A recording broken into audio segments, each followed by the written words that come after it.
ఓం శ్రీ మహాగణాధిపతయే నమ. ఓం శ్రీ గురుభ్యో నమ. ఓం నమ శివాయ. శివపురాణంలో ఈరోజు నందీశ్వరుడు గురించి తెలుసుకుందాం. గురుదేవా, శివుని వాహనము నంది. ఇతని తల్లిదండ్రులెవరు? ఇతని జన్మ వృత్తాంతం ఏది? మాకు తెలియచేయండి అన్నాడు కృష్ణశర్మ. చెప్పటం ప్రారంభించాడు రత్నాకరుడు. పూర్వకాలంలో సాలంకాయనుడు అని ఒక మనిషి ఉండేవాడు. అతని కుమారుడు శిలాదుడు. శిలాదుడికి సంతానం లేదు. సంతానం కోసం అతను చెయ్యని వ్రతం లేదు, ఆడని తీర్థం లేదు. అయినా ప్రయోజనం కలగలేదు. చివరకు విలాదుడు హిమాలయ పర్వతాలకు వెళ్ళి ఘోరమైన తపస్సు చేయడం మొదలుపెట్టాడు. అలా చాలా కాలం గడిచింది. శిలాదుడు పట్టు వీడలేదు. అతని చుట్టూ పుట్టలు పెట్టినాయి. ఎట్టకేలకు అతని తపస్సుకు మెచ్చి శంకరుడు ప్రత్యక్షమై ఏం వరం కావాలో కోరుకో అన్నాడు. అప్పుడు శిలాదుడు శంకరుడికి నమస్కరించి, దేవదేవా, ఆశ్రిత వత్సల, అనాథ రక్షక, నాకు సంతానం లేదు. నా వంశము నిలపడానికి అయోనిజుడైన కుమారుని ప్రసాదించు. అతడు వేదాంగ విదుడు, విద్వాంసుడు, సకల శాస్త్ర కోవిదుడు, గుణసంపన్నుడు, గొప్ప శివభక్తుడు, దీర్ఘాయుష్యు అయి కలవాడై ఉండాలి అన్నాడు. శిలాదుని ప్రార్థన మన్నించి, ఈశ్వరుడు, నువ్వు కోరుకున్న కుమారుడు లభిస్తాడు, కానీ అల్పాయుష్కుడవుతాడు అన్నాడు. శిలాదుడు ఆశ్రమానికి తిరిగి వచ్చాడు. ఎంతకాలమైనా సంతానం కలగలేదు. ఇక లాభం లేదు అనుకుని సంతానం కోసం యాగం చెయ్యాలి అని సంకల్పించి యజ్ఞగుండాన్ని త్రవ్వుతున్నాడు. విచిత్రం, ఒక బాలుడు కనిపించాడు. అందులో చూడచక్కని రూపురేఖలు, అందచందాలు, శరీర సౌష్ఠవం కలిగి ముద్దులు మూటగడుతున్న బాలుని ఇంటికి తెచ్చి పెంచుకోవడం మొదలుపెట్టాడు శిలాదుడు. ఋషి దంపతులు ఆ బాలుణ్ణి అల్లారు ముద్దుగా పెంచుకుంటున్నారు. ఒక రోజున అతడికి నామకరణం చేద్దాం అనుకున్నారు. అప్పుడు అశరీరవాణి, ఋషివర్య, ఈ బాలుడు మీకే కాదు, ఆది దంపతులైన పార్వతీ పరమేశ్వరులకు కూడా ఆనందం కలగజేస్తాడు.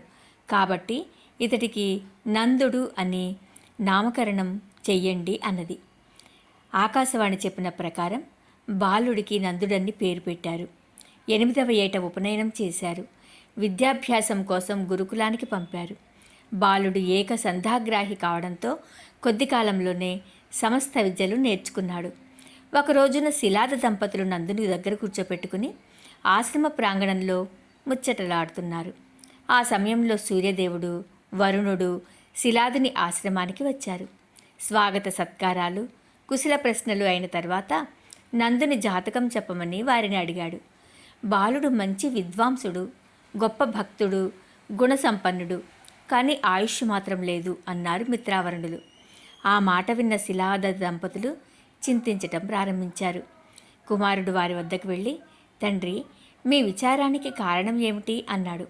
అప్పుడు నందుడు తల్లిదండ్రులతో, ఆర్య, అష్టైశ్వర్యములు, నవనిధులు, సమస్త విద్యలు ఉన్నప్పటికీ శివుని అనుగ్రహం దొరకదు. కానీ శివుని అనుగ్రహం ఉంటే అవన్నీ వస్తాయి. కాబట్టి నన్ను ఆశీర్వదించి పంపండి, శివుని అనుగ్రహం సంపాదిస్తాను అన్నాడు తల్లిదండ్రులు ఆశీర్వాదం తీసుకుని తపోవనానికి వెళ్ళాడు నందుడు. కేదారం వెళ్ళి అక్కడ తపస్సు ప్రారంభించాడు. నందుడి తపస్సుకు మెచ్చి శివుడు ప్రత్యక్షమై, నీకు ఏం వరం కావాలో కోరుకో అన్నాడు. దానికి నందుడు, ప్రభు, నీ దర్శన భాగ్యం కలిగిన తర్వాత ఇంకా కావలసినదేముంది? ఎల్లవేళలయందు నీ దగ్గరే ఉండేటట్లు, నీకు సేవలు చేసేటట్లుగా నన్ను అనుగ్రహించు అన్నాడు. అతడి కోరిక మన్నించాడు శివుడు. దీర్ఘాయుష్మంతుడవై మాతో పాటు ఉండు అన్నాడు. తర్వాత నందుడు శివునితో కలిసి కైలాసానికి వెళ్ళి పార్వతీ పరమేశ్వరులకు సేవలు చేస్తున్నాడు.